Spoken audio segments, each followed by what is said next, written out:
Emmanuel Macron a également de nouveau dénoncé l'attaque brutale de la Russie en Ukraine. Il demande aux Français d'accepter de payer le prix de la liberté.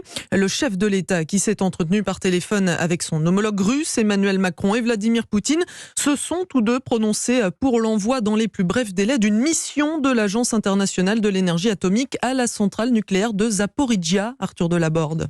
Oui, les deux présidents sont tombés d'accord pour envoyer une mission d'experts de l'AIEA sur place, et ce à des conditions acceptées par l'Ukraine et les Nations Unies, précise l'Élysée. Le principe de cette mission avait en fait déjà été accepté par Vladimir Poutine, mais jusqu'à présent, il exigeait que les experts internationaux se rendent à Zaporijia en passant par les zones contrôlées par les Russes. Condition inacceptable pour Kiev, qu'il interprétait comme une atteinte à sa souveraineté nationale.